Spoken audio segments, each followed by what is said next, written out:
और नफरत फैलाने वाली जो भाषा वो बोल रहे हैं, इस पर उन पर सरकार को संज्ञान लेकर के एफआईआर दर्ज कराना चाहिए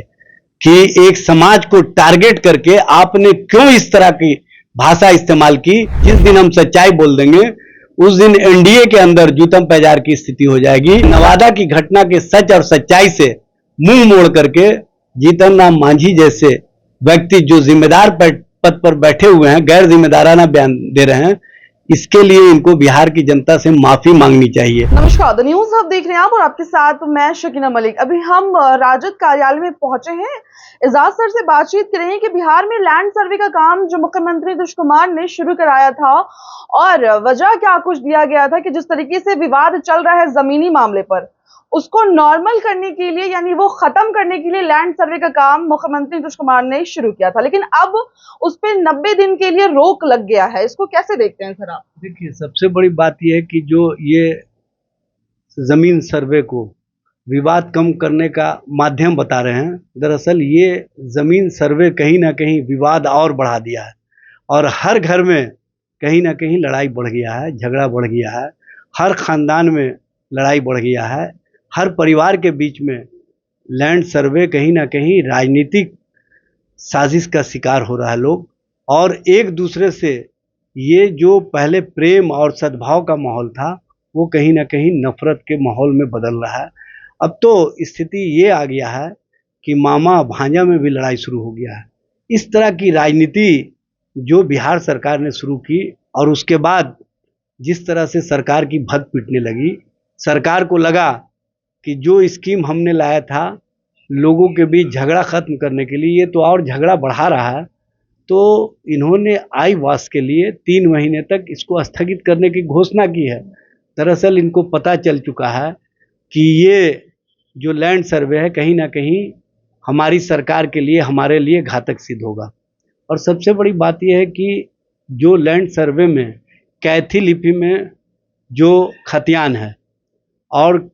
फारसी में जो खतियान है उसको पढ़ने वाले लोग बहुत कम हैं, और जो पढ़ने वाले हैं वो ट्रांसलेट करके लिखा कुछ है, ट्रांसलेट करके कुछ दे रहे हैं, जिसके कारण जो परिवार के अंदर विवाद है वो और बढ़ जा रहा है। अब पारिवारिक विवाद को बढ़ाने वाला ये लैंड सर्वे कारण बढ़ रहा है। और आपने देखा होगा ये कारण कहीं ना कहीं जो बिहार सरकार के मंत्री या भारतीय जनता पार्टी के प्रदेश अध्यक्ष, उन्होंने एक बयान दिया था कि जिनका ज़मीन पर कब्जा होगा उन्हीं का ज़मीन होगा। तो उसके बाद अब ज़मीन पर कब्जे के लिए लोग एक दूसरे के साथ झगड़ा इतना बढ़ा रहे हैं कि नवादा जैसी घटना सामने आ गई।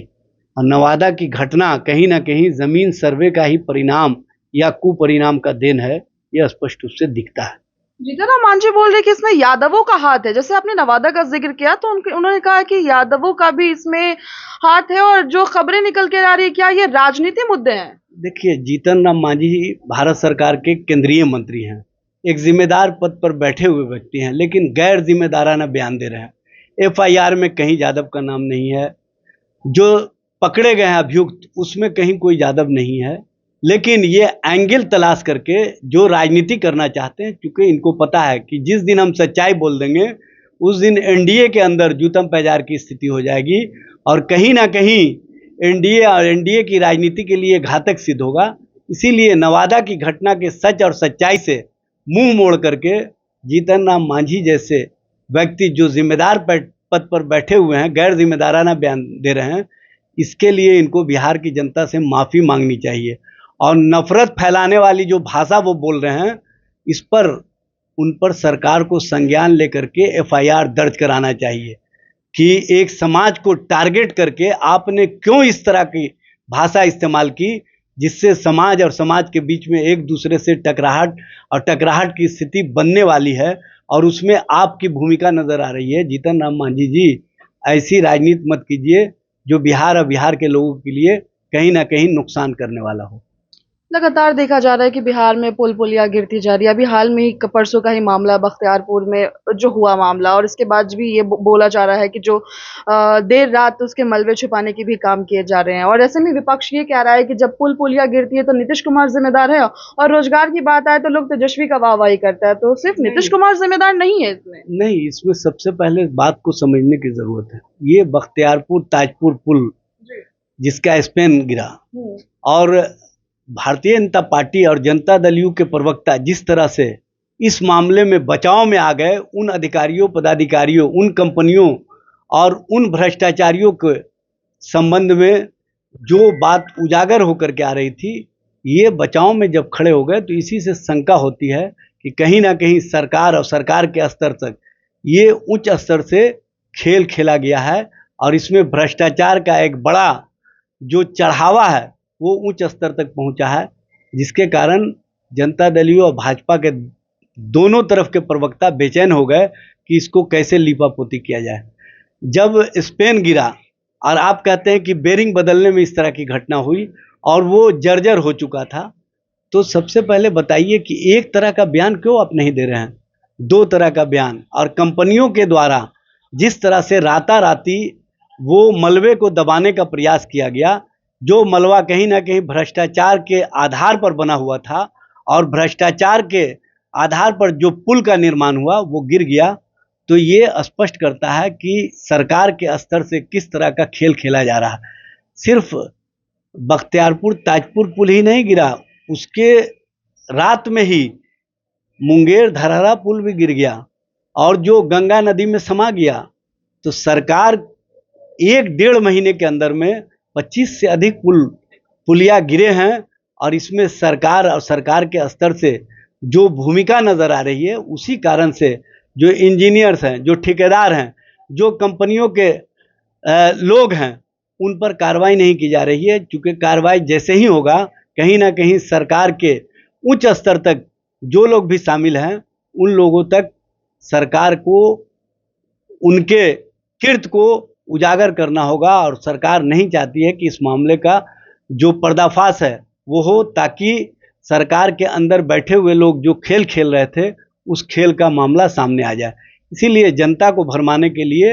ये लोग तरह तरह का बयान दे रहे हैं, लेकिन चाहे जितना भी प्रयास कर लें, चाहे जितनी भी कोशिश कर लें, बिहार की जनता सच और सच्चाई को जान चुकी है, और इनके सच का पर्दाफाश हो चुका है। अब ये चाहकर भी उन अधिकारियों पदाधिकारियों, उन कंपनियों के जो प्रबंधक है या जो ठेकेदार हैं या जो इंजीनियर्स हैं, उनको बचा नहीं पाएंगे, और सबके साथ वो लोग भी जाएंगे